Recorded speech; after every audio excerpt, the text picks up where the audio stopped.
Baik. Bismillah, alhamdulillah, wassalatu wassalamu ala rasulillah. Kita lanjutkan kembali. Tadi kita sudah membahas tentang rukun dan sunnah-sunnah wudu secara kronologis sampai membasuh kaki dan doa yang kita baca ketika kita sudah membasuh kaki. Nah, sekarang kita membahas kelanjutannya ya. Apa yang kita lakukan setelah kita membasuh kaki.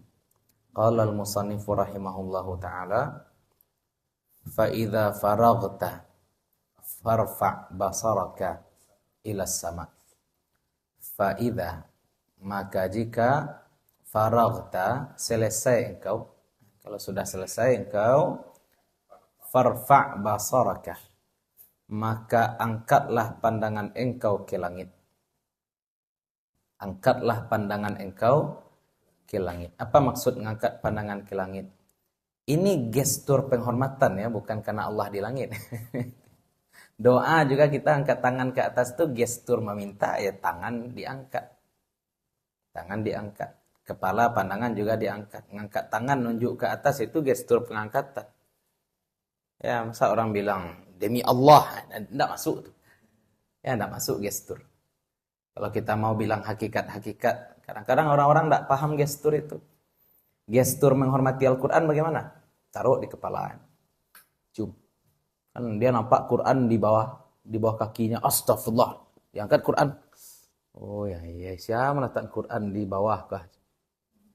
Baru taruh. Itu gestur kecintaan kepada Al-Quran. Tidak ada hukum fikihnya. Gestur itu masalah adab.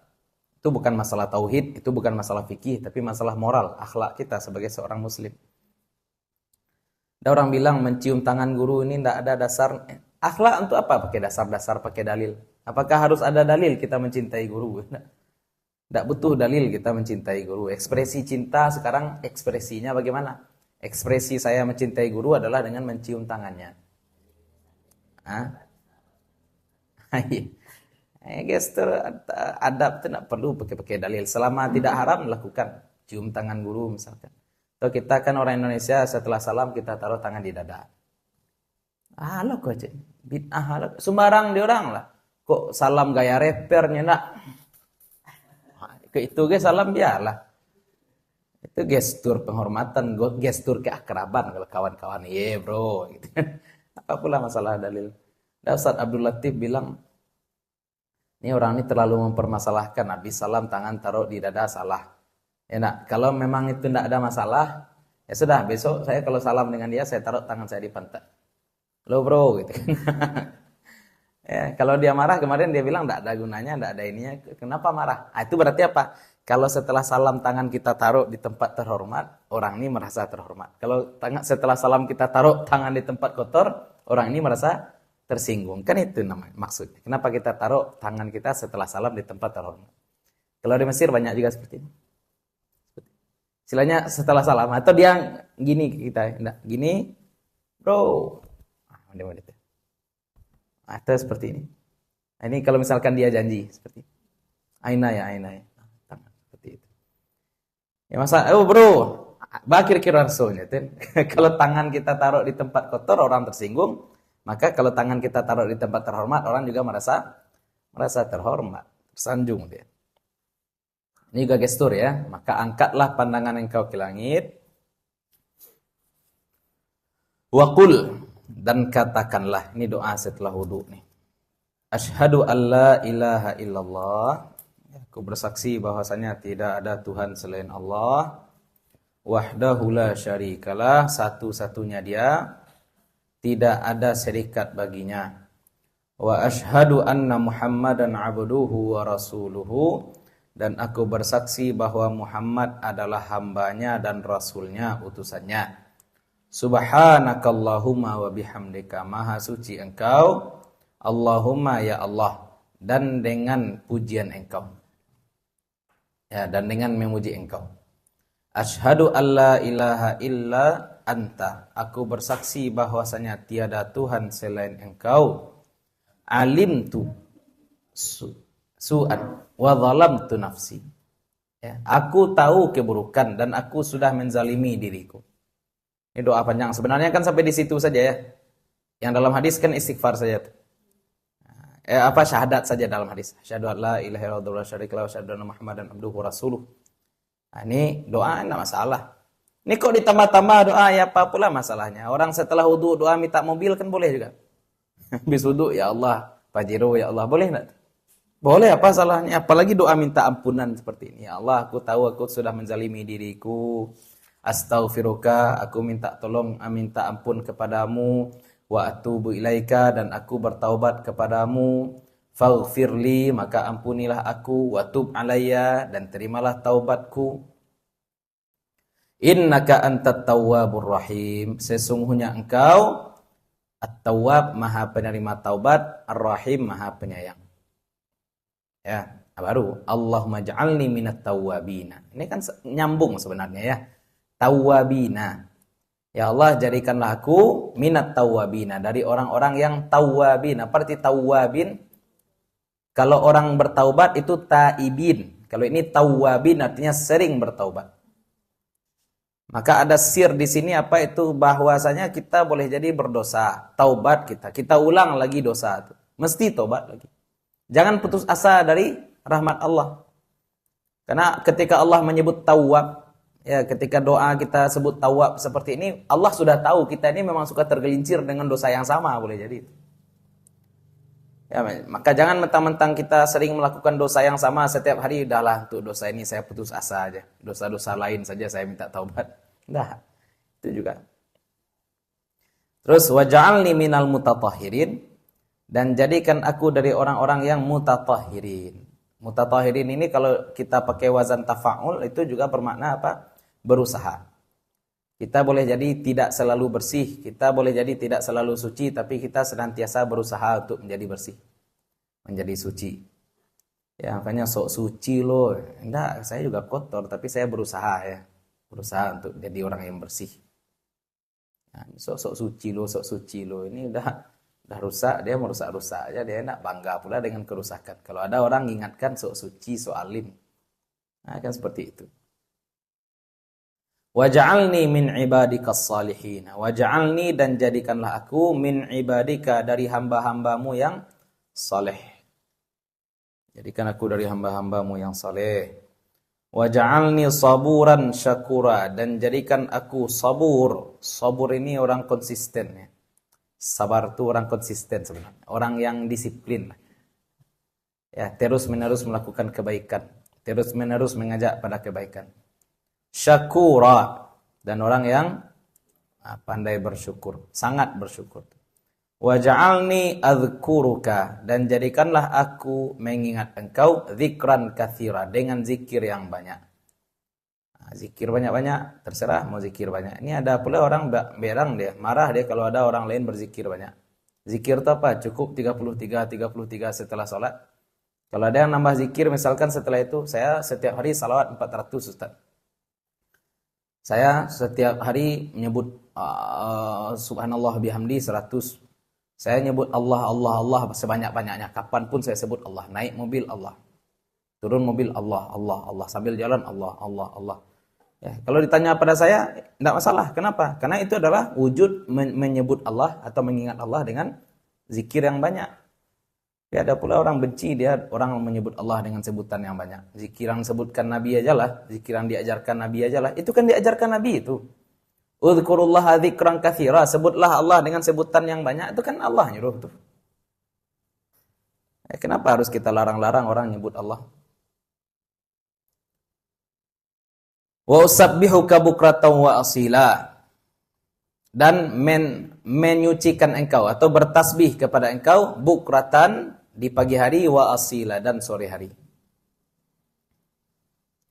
Faman qara'a hadhihi da'awati fi wudu'ihi, maka siapa yang membaca, faman qara'a, siapa yang membaca hadhihi da'awati, doa-doa ini, fi wudu'ihi, dalam wudu'nya, kharajat khotayahu, keluarlah kesalahan-kesalahannya,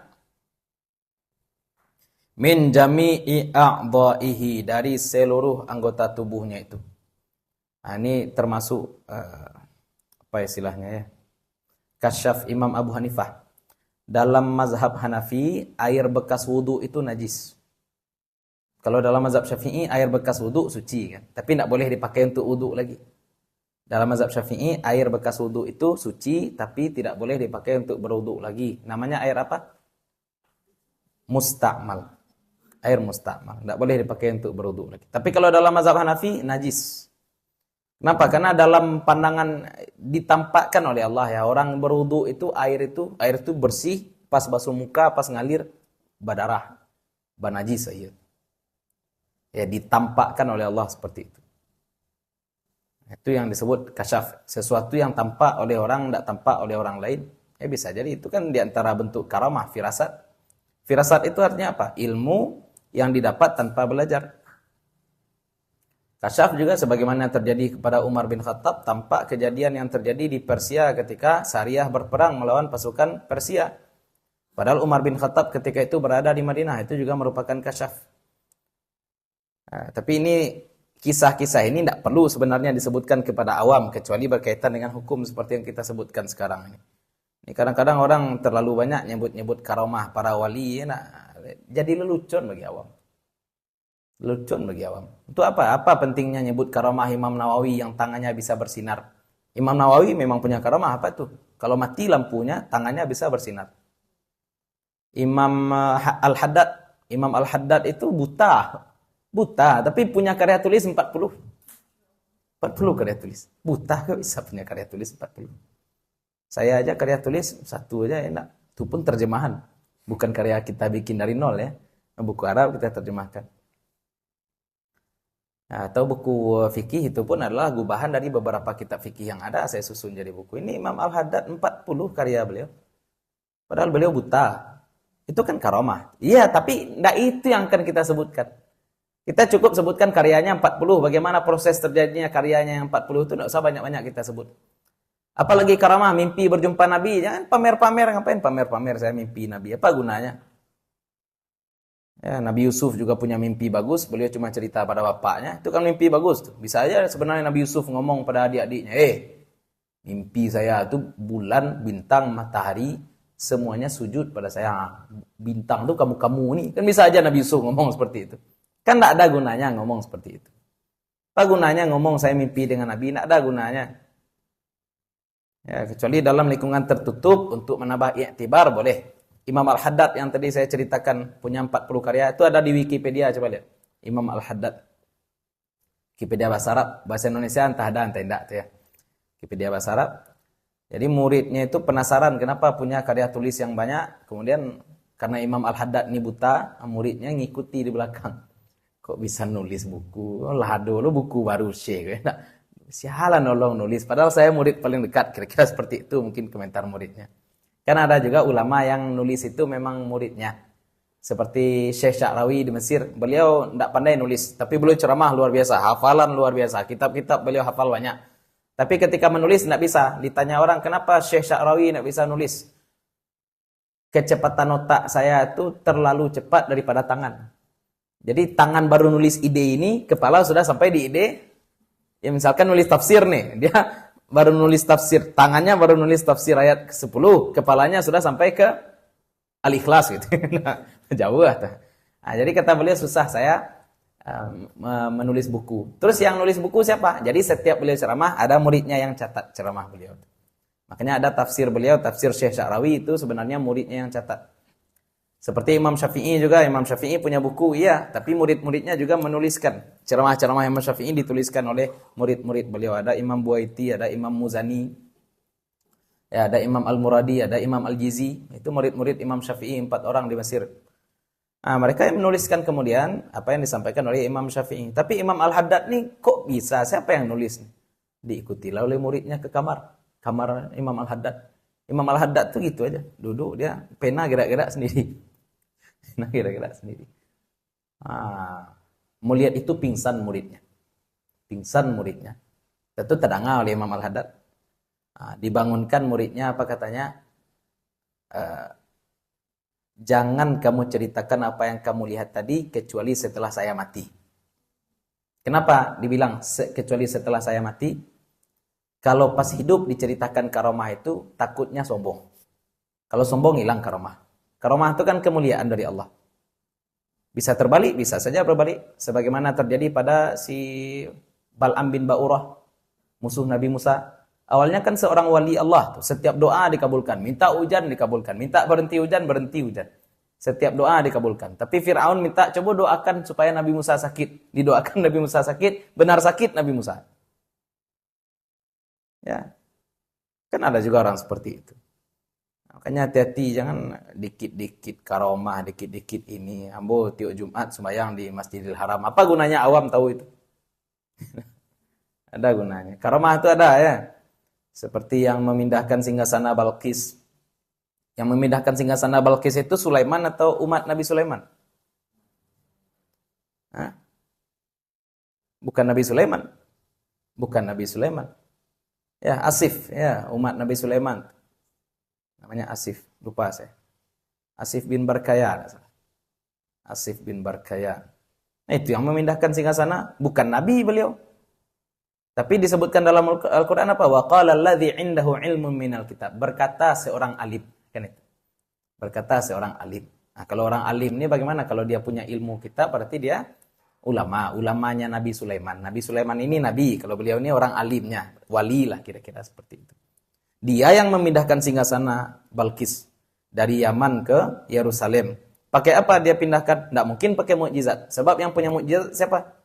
Nabi Sulaiman. Memindahkan pakai apa? Pakai karamah. Ada karamah itu, memang ada. Ya, tapi jangan terlalu diobrol-obrol. Ya, yang dibutuhkan umat itu bukan kisah karamah. Yang dibutuhkan umat itu apa nih? Cara beramal, apa doa yang dibaca ketika ini.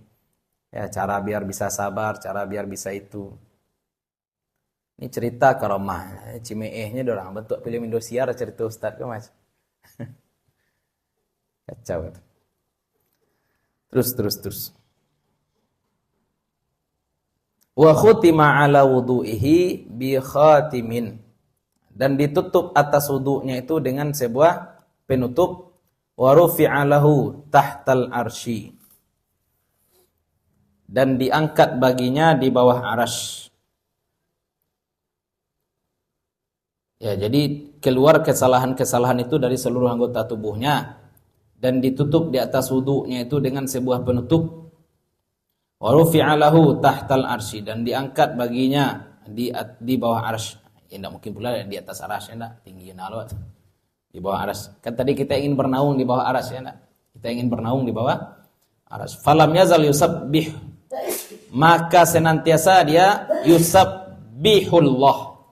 Senantiasa dia mentasbihkan Allah, wa yuqaddisuhu, dan menyucikan Allah. Kudus itu juga suci artinya. Senantiasa dia. Jadi wudunya itu senantiasa bertasbih kepada Allah, senantiasa menyucikan Allah. Wa yuktabu lahu thawabu dzalika, dan dituliskan baginya pahala tersebut, pahala tasbih dan pahala takdis itu ila yaumil qiyamah, sampai hari kiamat. Jadi ini fadilah ya. Kalau wudu sekedar sah ya sudah, niat, basuh muka, basuh tangan, usap kepala, kemudian basuh kaki, selesai. Tapi kalau ingin sempurna, niat itu ada istihdar, basuh tangan, siwak kita dulu dan lain sebagainya, sampai doa-doa juga kita baca. Ketika basuh muka apa niat kita ya? Ketika basuh muka berarti mudah-mudahan Allah cerahkan wajah kita nanti ketika hari kiamat. Basuh tangan kita yang kanan, mudah-mudahan Allah berikan kitab kita di tangan yang kanan. Allah ketika kita basuh tangan kiri, mudah-mudahan Allah jangan berikan kita kitab dari tangan kiri, dan seterusnya. Ya, itu fadilahnya. Faidahnya seperti itu. Tentu upgrade. Kalau yang tadi HP saja, kalau ini ada HP, ada casingnya sekalian ya. Itulah istilahnya. Kalau tadi mobil aja, sekarang mobil ada variasi. Mana yang bagus? Ya, yang ada variasinya lah. Masa auto? Auto mobil itu bisa jalan apa syaratnya? Harus ada atap enggak? Enggak. Ada mesinnya, ada. Mesinnya ada. Bannya ada. Udah selesai tuh. Ada mesin, ada ban, bisa jalan, bisa. Ada kursi? Enggak perlu kursi. Jongkok sajalah supirnya situ, enggak. Bisa juga jalan. Atau manusia tanpa tangan hidup enggak? Hidup. Tanpa kaki? Hidup juga. Tapi sempurna dia sebagai manusia? Pakai tangan, pakai kaki. Apakah manusia dengan tangan, dengan kaki, dengan kepala sudah sempurna sebagai manusia? Belum. Mah bajunya, baju dulu. Bajunya apa? Celana saja. Oh ya, celana nutup aurat saja, batas simpel seperti itu. Ingin lebih bagus bagaimana? Pakai baju kamis, pakai sepatu, pakai tutup kepala. Perempuan pakai perhiasan, pakai anting, pakai kalung, pakai cincin, pakai galang. Itu namanya apa tuh? Upgrade. Tidak sekedar standar pabrik. Tidak sekedar standar pabrik. Nah, tapi kita upgrade. Ibadah-ibadah kita juga seperti itu. Yang fardu itu standar pabrik. Kita ingin ibadah kita lebih baik, tambahkan dengan sunnah-sunnah. Itulah sunnah-sunnah yang kita sebutkan tadi. Selain kita melakukan yang sunnah-sunnah, kita juga sebaiknya meninggalkan yang makruh-makruh. Ini kita baca yang makruh-makruh, yang tidak banyak. Apa saja makruh-makruh dalam berwudu? Nah, yang makruh ini sebaiknya ditinggalkan. Makanya disebut di sini wajtanib fi wudu'ika sab'an. Dan jauhilah pada wudu'mu 7 hal. 7 perkara kita jauhi dalam berwudu. Apa saja tuh? La tanfud yadaika. Jangan engkau kibaskan tanganmu. Sudah wudu, biarkan air itu mengalir saja. Tangan kita basuh muka, ya sudah. Kita basuh tangan, ya sudah. Biar menetes sendiri. Jangan dikibas-kibaskan. Jangan sengaja dikibaskan. Fatarushal ma, maka engkau memerciki air. Memerciki air. Bisa jadi kena orang lain, ya, orang tidak nyaman. Atau bisa jadi air itu masuk kembali ke dalam bejana. Walaupun air di dalam bejana tetap suci menyucikan. Tapi sebaiknya kita tinggalkan ini. Wala taltim wajhaka. Dan jangan engkau tampar wajahmu. Wala ra'saka. Dan tidak pula kepalamu bil ma'i. Latman. Akan sempurna tamparan. Dengan air. Ambil air, ya. Ini seperti iklan sabun muka. Ya. Kita basuh muka. Kalau iklan sabun muka, basuh mukanya gimana? Kan tidak normal. Orang basuh muka gini, dia basuh muka dia tidak ditamparkan, nempel kan, ya, menamparkan dia, taltim. Ya, istilahnya seperti itu. Ya, normal saja. Ya. Jangan dilemparkan air itu ke wajah. Normal saja. Kepala juga seperti itu. Terus wala tatakallam, dan jangan kamu ngomong, bicara fi athna'il wudu, di tengah-tengah wudu. Jangan bicara sambil wudu, sambil ngobrol pula. Kenapa? Ya, salah satu hikmahnya adalah agar kita bisa istihdar. Kita sadar ketika berwudu, basuh muka, ada kesadaran kita doa-doa tadi. Kalau kita sambil ngobrol, ya tinggallah fadilah-fadilah tadi. Ini sama dengan orang tawaf, ya. Orang sepanjang tawaf dia ngobrol aja dengan kawannya. Tawafnya sah atau tidak? Sah juga tawafnya itu. Nah, sepanjang tawaf dia ngobrol aja, ya, tapi dia tidak hadir hatinya ketika tawaf. Ini juga nih, wudu juga seperti itu. Tidak hadir hatinya ketika wudu. Maka diam, fokus, doa, baca zikir segala macamnya ketika kita berwudu. Wala tazid fil ghusli ala 3 marratin. Dan jangan kamu tambah, wala tazid, dan jangan kamu tambah fil ghusli, dalam membasuh, ala 3 marrat, atas 3 kali. 3 kali itu sudah maksimal, jangan 5 kali pula. Ustadz, yang penting kan ganjil. Oh enggak, yang penting ganjil saja. 3 kali. Ini berbeda dengan cebok istinja kemarin, ya. Istinja kemarin, ya, enggak bersih 3 kali, tambah 5. Enggak bersih 5, tambah 7. Ini enggak, apa yang mau kita bersihkan dengan berwudu? Berwudu ini bukan menghilangkan najis, tapi menghilangkan hadas. 3 kali cukup. Wala tukthir sabbal ma'i min ghairi hajatin bimujarradil waswasati. Wala tukthir, dan jangan kamu banyakkan sabbal ma', siraman air. Jangan banyak-banyak nyiram air min ghairi hajatin, tanpa ada hajat. Tanpa ada kebutuhan, keperluan. Tidak perlu kita basuh muka 9 gayung. Tidak. Basuh muka 3 gayung, terlalu banyak lah itu. Tidak ada hajatnya itu. Wala tukthir. Jangan kamu banyakkan. Sabbal ma, menyiram air, siraman air, min ghairi hajatin, tanpa ada hajat. Tanpa ada keperluan. Bimujarradil waswasah, dengan sebab semata-mata waswas. Bimujarrad, dengan sebab semata-mata waswas. Ada orang yang waswas basuh muka itu sampai 7 kali. Dia rasa-rasa nak kena telingo, rasa-rasa nak kena mata, rasa-rasa nak kena siku. Udah bersih wudunya sebenarnya, masuk dia ke masjid nampak siku kering. Lah basuh siku tadi atau alun Balik dia ke WC. Ulang lagi wudu. Kan ada orang seperti itu. Nah, orang seperti ini bagaimana? Lihat coba deh. Falil muwaswisina, maka bagi orang-orang waswas, muwaswasina syaitanun, ada setan. Ya, min syarril waswasil khannas alladzi yuwaswisu fi sudurinas. Jadi orang banyak waswas itu ada setan yang ganggu. Setan ketawa dia. Bihim dengan mereka. Siapa nama setannya? Yuqalu lahu, dikatakan bagi setan ini apa? Al-walhan. Walhan. Ini jangan jadikan calon nama anak pula ya, enggak? Bagus juga namanya. Siapa nama anak? Walhan Al-Fatih. Aduh. Asal nama Arab kan orang-orang seperti itu. Apalagi? Wala tatawadda bil ma'il musyammasi, wala tatawadda, dan jangan kamu berwudu dengan air musyammas. Air musyammas sudah kita sampaikan dalam kaji fikih. Air yang terletak di bejana terbuat dari logam, terjemur langsung di bawah sinar matahari di negeri yang panas. Panas itu seperti Saudi, Yaman, Sudan, Australia, India. Panas. Kalau Mesir tidak terlalu panas. Wala minal awanis sufriyati, dan tidak pula dari bejana kuningan. Jadi berwudu kalau kita punya ember, kalau bisa embernya jangan ember kuningan. Karena ember kuningan itu ya bahan itu kan sudah diubah sedemikian rupa agar warnanya jadi kuning, bukan warna alami. Fahadhihi sab'atu, maka ini yang tujuh ini. Apa aja yang tujuh tadi?